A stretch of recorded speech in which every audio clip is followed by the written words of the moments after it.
악을 행하는 자들 때문에 불평하지 말며 불의를 행하는 자들을 시기하지 말지어다. 그들은 풀과 같이 속히를 평할 것이며 푸른 채소같이 수정할 것이니라. 여호와를 의뢰하고 선을 행하라. 땅에 머무는 동안 그의 성실을 먹을거리로 삼을지어다. 또 여호와를 기뻐하라. 그가 내 마음의 소원을 내게 이루어 주시리로다. 내 길을 여호와께 맡기라. 그를 의지하면 그가 이루시고 내 의를 빛같이 나타내시며 내 공의를 정오의 빛같이 하시리로다. 여호와 앞에 잠잠하고 참고 기다리라. 자기 길이 형통하며 악한 꾀를 이루는 자 때문에 불평하지 말지어다. 불을 그치고 너를 버리며 불평하지 말라. 오히려 악을 만들 뿐이라. 함께 진실로 악을 행하는 자들은 끊어질 것이나 여호와를 소망하는 자들은 땅을 차지하리로다. 아멘. 사울 콤플렉스라는 말이 있어요. 자기가 아랫사람에 비해서 뒤떨어졌다거나 또는 능력이 없다는 생각에 사로잡히는 것을 말합니다. 사울 콤플렉스에 걸리면 사람을 필요 이상으로 경계하기도 하고요. 시기와 질투로 그 사람에게 불이익을 주기도 합니다. 자신을 지도자나 리더의 자리에서 밀어낼 것이라는 염려에 사로잡히기 때문이죠. 사울 콤플렉스는 성경에 나오는 이스라엘의 초대왕 사울에게 기원을 두고 있습니다. 사무엘상 18장을 보면 다윗이 사울과 함께 전쟁에 나갔다가 돌아오는 장면이 나와요. 승전하고 돌아오는 이스라엘 군대를 위해서 여인들이 나와서 춤추고 노래하면서 환영을 합니다. 근데 문제는 그 여인들이 춤추고 노래하면서 환영했던 말이었어요. 사울이 죽인 자는 천천히요, 다윗은 만만히로다. 사울보다 다윗이 더 많은 적을 물리쳤다, 이런 얘기가 되겠죠. 이때부터 시작입니다. 사울은 다윗을 주목해요. 두려워합니다. 그리고 시기하고 질투합니다. 그리고 마침내는 죽이려 합니다. 사위 삼겠다는 명분으로 억지로 전투에 내보내기도 하고 자신을 위해서 수금을 연주하는 다윗에게 창을 던지기도 합니다. 심지어는 집으로 병사들을 보내서 암살을 시도하기도 하는데 다윗의 부인이자 사울 왕의 딸인 미갈의 도움으로 가까스로 피하는 사건까지 일어나요. 결국 다윗이 친구인 요나단, 사울 왕의 아들인 요나단을 찾아와서 이렇게 따집니다. 내가 무엇을 하였으며 내 죄악이 무엇이며 내 아버지 앞에서 내 죄가 무엇이기에 그가 내 생명을 찾느냐. 내가 뭐 잘못한 게 있다고 나를 이렇게 죽이려고 하는지 모르겠다. 이렇게 따진 거예요. 다윗은 정말 억울했을 것입니다. 다윗이 한 것이라고는 이스라엘 나라를 위해서, 사울 왕을 위해서 열심히 최선을 다해서 섬기고 전쟁에 나가서 승리를 이끈 것인데 정말 죄가 될 행동은 아무것도 한 것이 없는데 계속해서 핍박을 당하고 죽을 위기를 넘기는 거죠.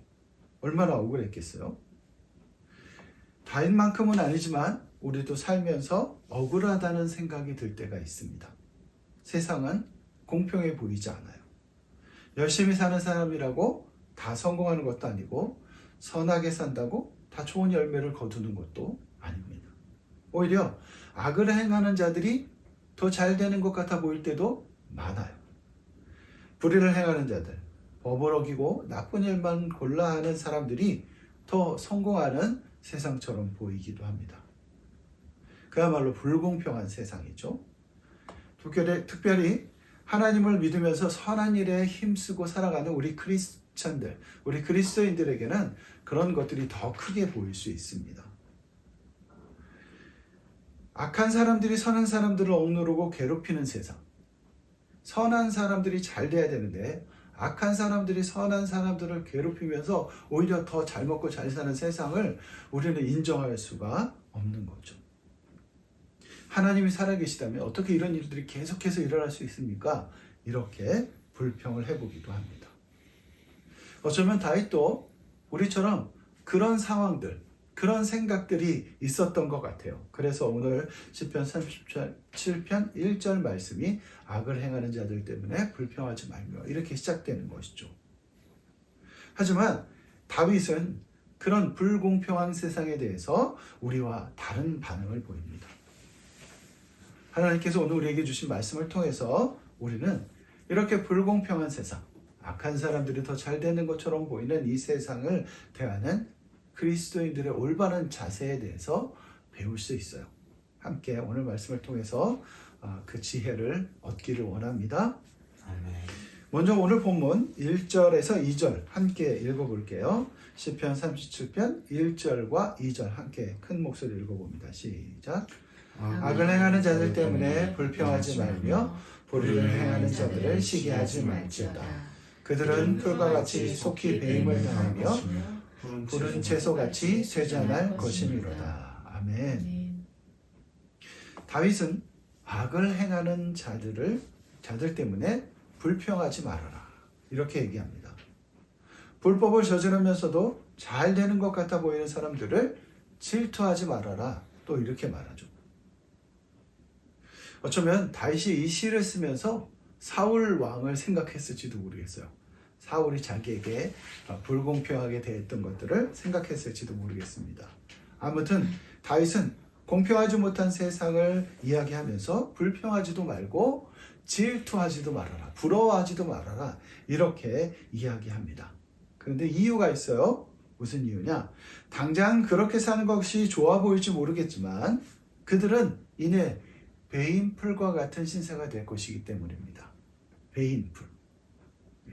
아빠가 시골에 살 때 친구들 중에 소를 키우는 친구들이 있어서 집에서 소를 키우는 거야. 그러면 소가 뭐 먹고 살지? 사료 먹고 사나? 요즘은 사료 먹고 사나?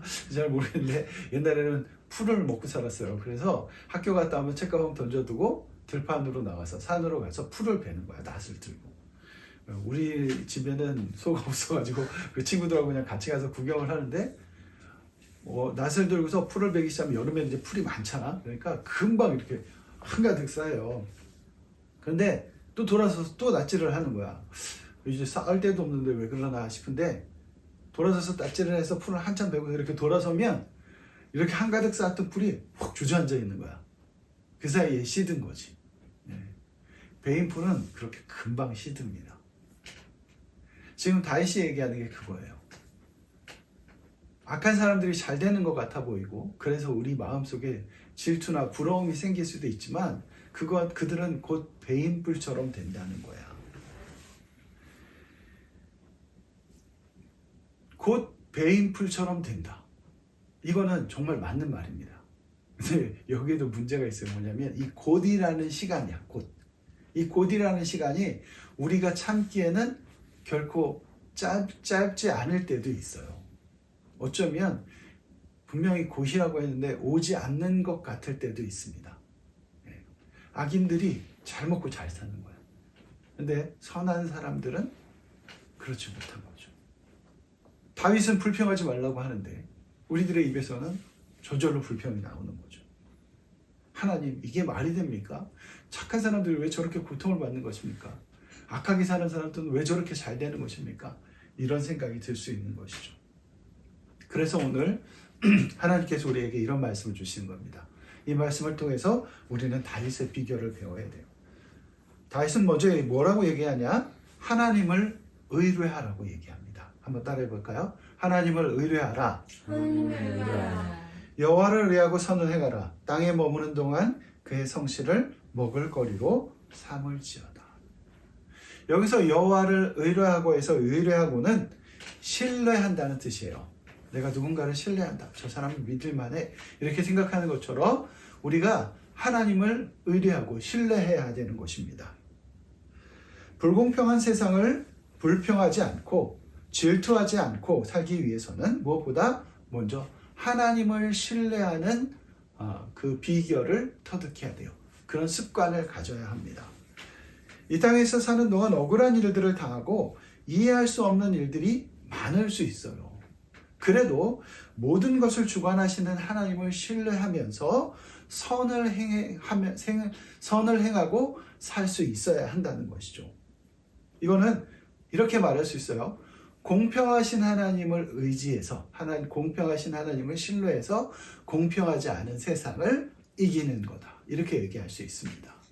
세상은 분명히 불공평합니다. 하지만 하나님은 공평하시기에 그 공평하신 하나님을 신뢰하면서 이 불공평한 세상을 이기는 것이죠. 다윗은 실제로 그렇게 했습니다. 나중에 다윗이 사울 왕을 죽일 수 있는 기회가 2번 나와요.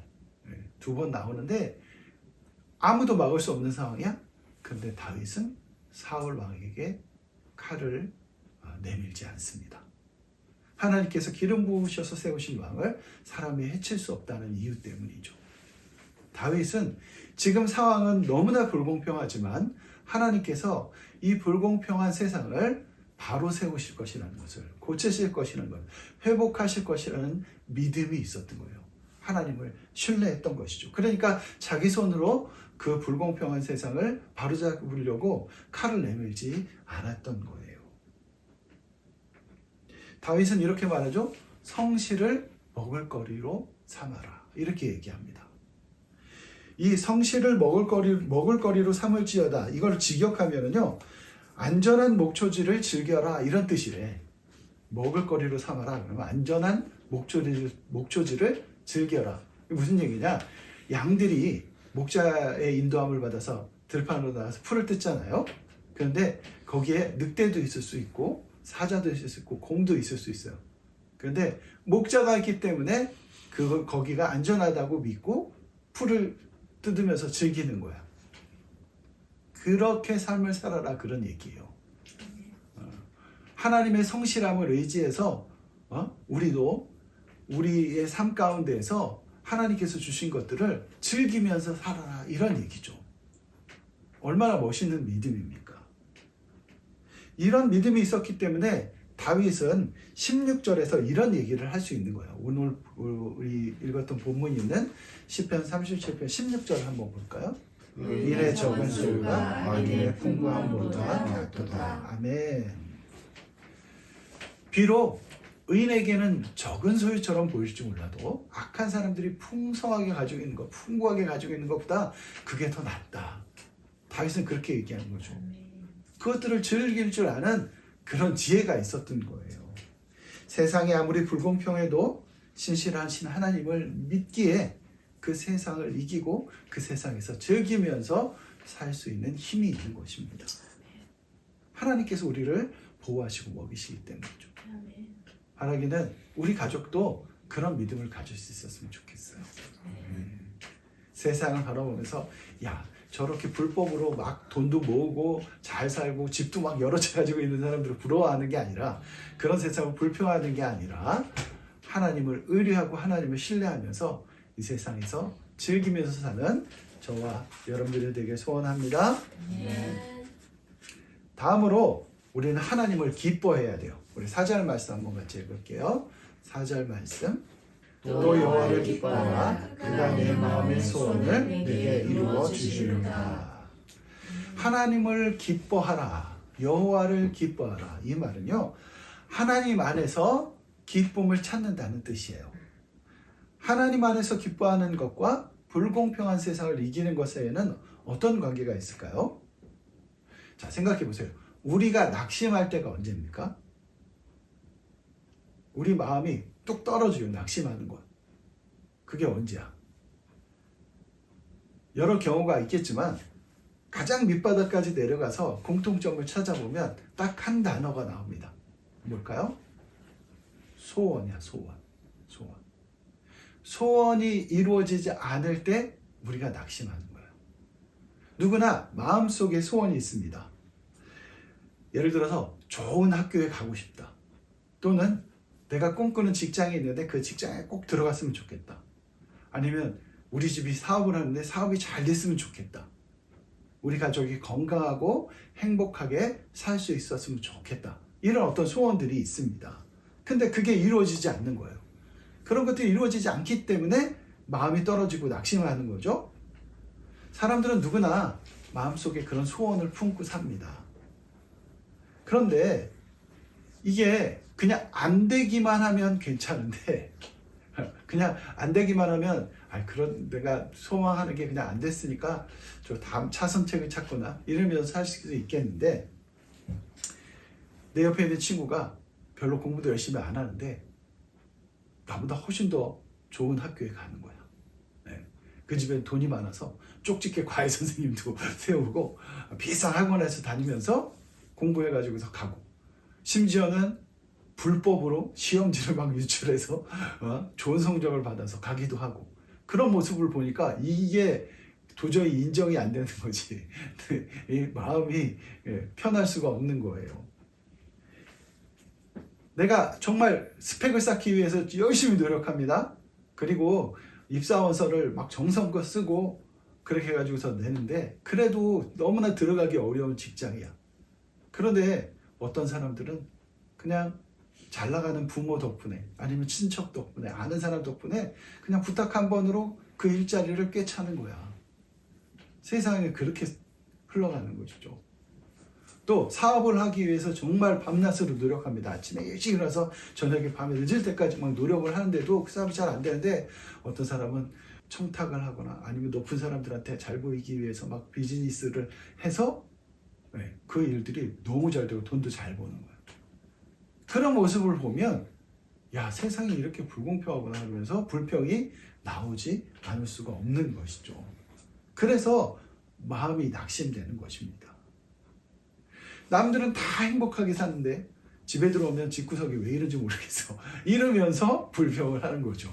다른 사람 다 행복한 것 같아, 나만 불행한 것 같아, 이래서 불평이 나오는 것입니다. 그런데 이런 것들을 다 모아보면요, 결국 우리 마음속에 소원이 있는 거예요. 그 소원은 오늘 말씀으로 치면 선한 사람이 잘 되는 게 우리의 소원입니다. 악한 사람은 그 악한 결과를, 대가를 치르는 게 우리의 소원인 거야. 그런데 그게 안 되는 거예요. 세상은 그렇게 흘러가질 않는 것이에요. 그래서 불공평하다고 느끼는 것이죠. 하지만 만약에 우리가 하나님을 기뻐하게 된다면 어떨까요? 우리가 하나님 안에서 기쁨을 찾는다면, 우리의 소원을 세상의 잣대가 아니라 하나님의 잣대로 두고 세운다면 어떻게 될까요? 우리의 소원이 어떻게 이루어지지 않을 수 있겠어요? 하나님을 기준으로 삼는다는 것, 하나님의 안에서 기쁨을 찾는다는 것은 뭐냐면 하나님이 기뻐하신다는 거예요. 하나님이 원하신다는 거잖아요. 그러니까 하나님이 원하시는 것들로 우리 마음의 소원을 삼으면 우리의 소원이 이루어지지 않을 수 없다는 거죠.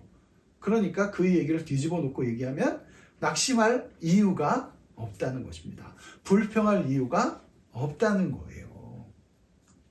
하나님 안에서 기쁨을 찾는 것, 어쩌면 다윗과 사울의 차이가 여기에서부터 시작됐을지도 몰라요. 요나단이 다윗을 보호하기 위해서 숨겨줍니다. 왜냐하면 요나단하고 다윗은 성경에 나오는 유명한 친구잖아. 둘이 너무나 서로를 사랑하는 친구였어.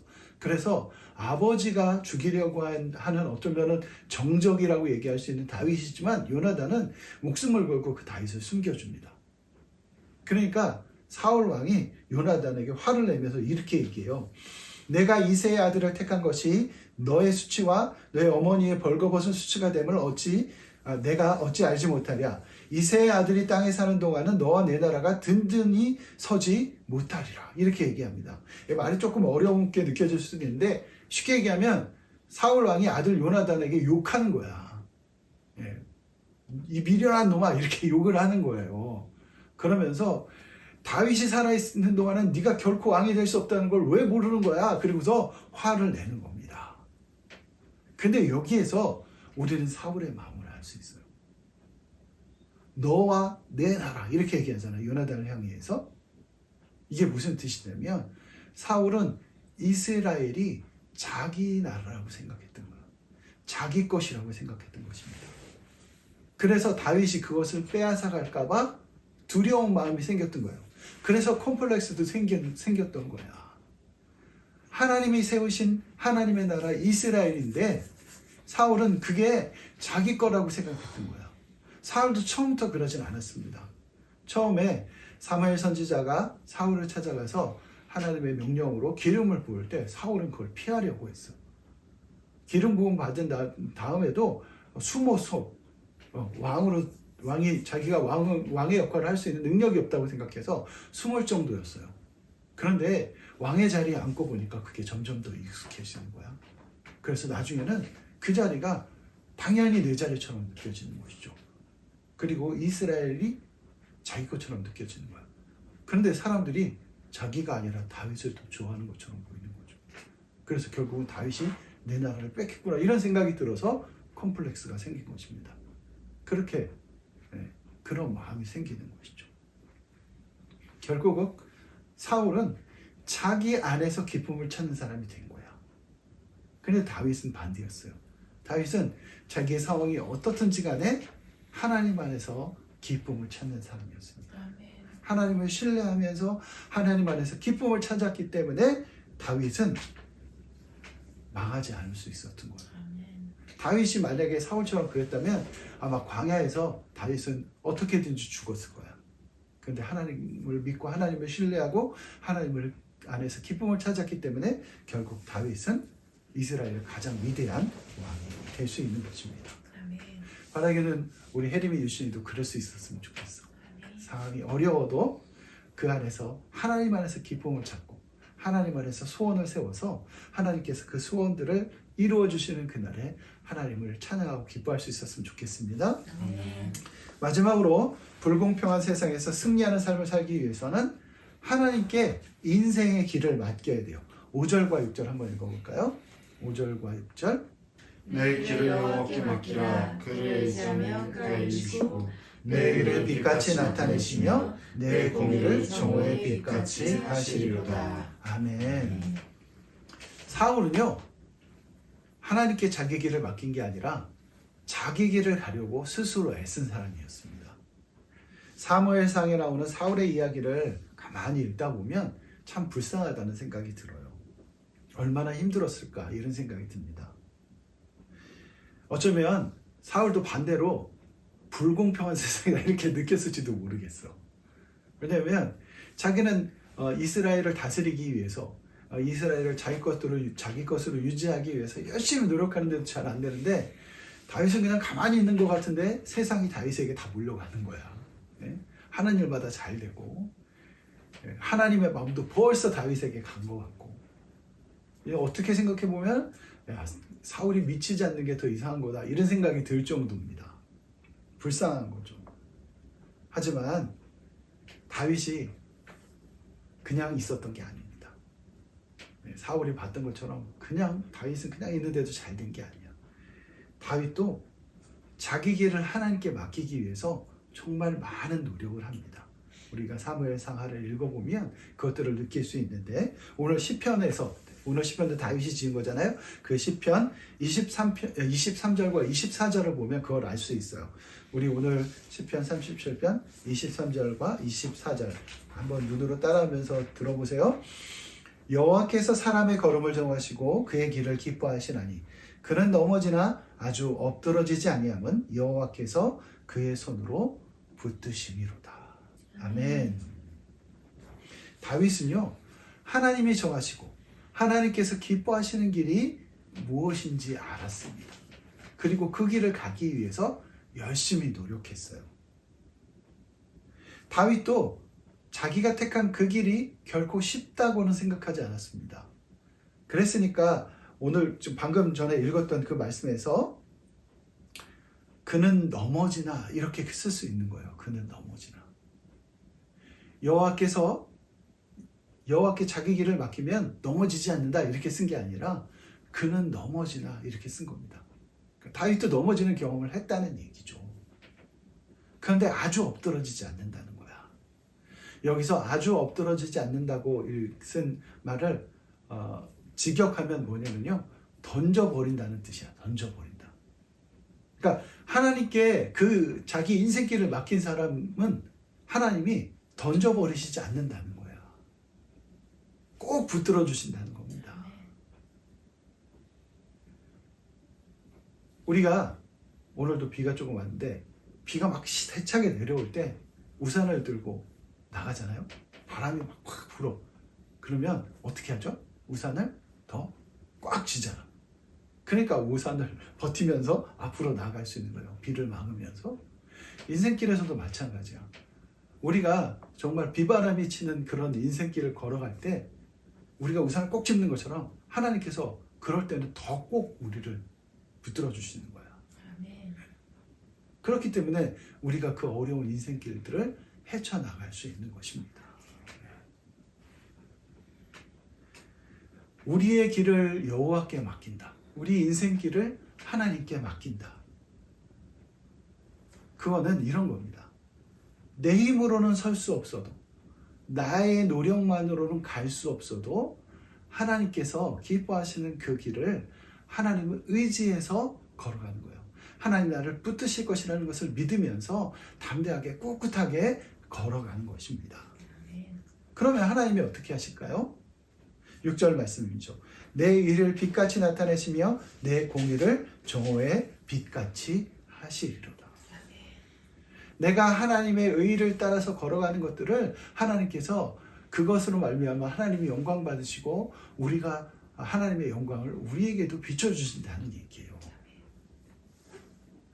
세상은요, 악인이 의인치기를 꾀하고 그를 향해 이를 가는 세상입니다.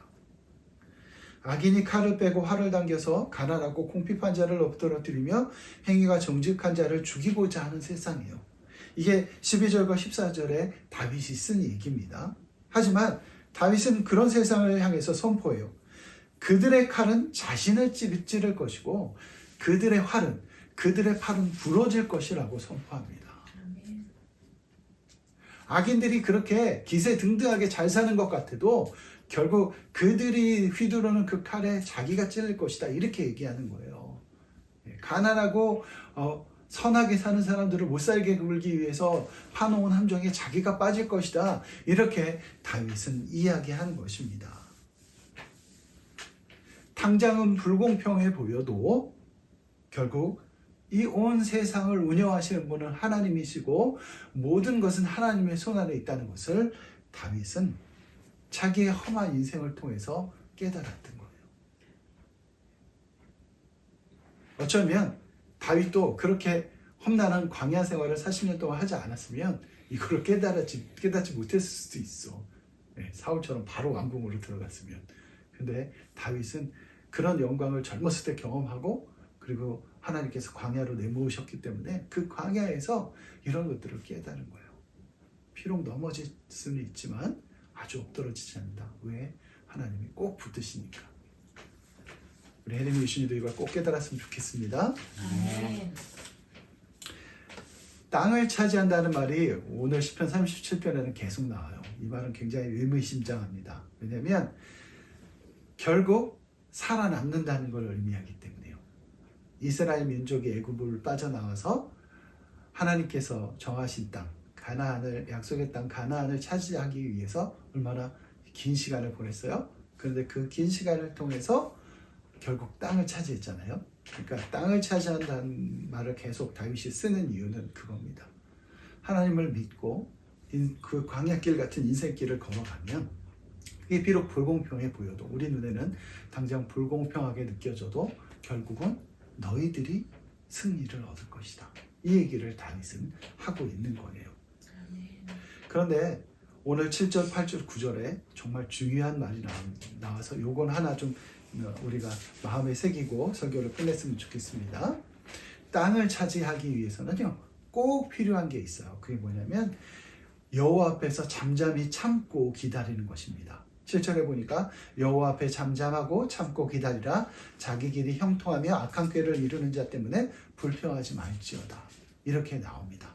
그런데 왜 그러냐면요, 8절을 보니까 분을 그치고 노를 버리며 불평하지 말라. 오히려 악을 만들 뿐이라, 이렇게 나와요. 우리가 잠잠히 참고 기다려야 되는 이유는 뭐냐면, 불평하지 말아야 되는 이유는 뭐냐면, 그렇게 참지 못하고 불평하는 사이에 우리 마음에 악이 쌓이기 때문이에요. 그래서 그 악이 오히려 세상을 더 불공평하게 만들기 때문입니다. 다윗은 그것을 경험했던 거예요. 자기 마음속에 울분이 쌓이고 광야에서 40년을 지냈는데 얼마나 힘들었겠어. 그 상황에서 때로는 막 화나는 때도 있었겠지. 그래서 잘못된 선택을 하는 순간도 있습니다. 그냥 잠시 넘어지는 거야.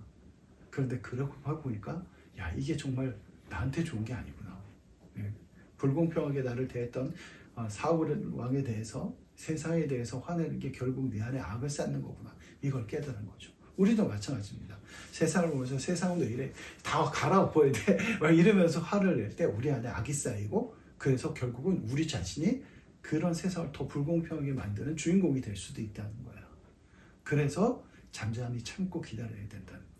그런데 오해하면 안 되는 게 잠잠히 참고 기다린다는 것은요. 그냥 숨죽이고 눈 질끈 감고 살아라 그런 뜻이 아닙니다.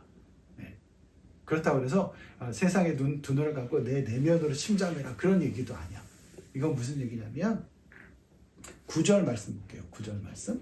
진실로 악을 행하는 자들은 끊어질 것이나 여호와를 소망하는 자들은 땅을 차지하리로다. 여호와를 소망하는 자들 이거예요. 우리가 잠잠히 참고 기다리는 것은 여호와를 소망하는 것입니다. 그러니까 하나님께 소망을 주는 거야. 세상이 아무리 정말 이해할 수 없게 흘러가고 아니 도대체 어떻게 우리나라 이렇게 흘러가는 거야 이렇게 보여도 그 세상을 보면서 참 한탄하는 게 아니라 하나님을 바라보면서 소망을 두는 것입니다. 그래야 내일이 있는 거야. 미래가 있는 거야. 땅을 차지하는 거야. 우리 가족들이 정말 온 평생 하나님께 소망을 두고 살았으면 좋겠습니다. 그래서 이 불공평한 세상을 이기고 세상을 하나님의 뜻이 이루어지는 나라로 하나님 나라로 바꿔가는 우리 가족이 되기를 간절히 소망합니다. 기도할게요.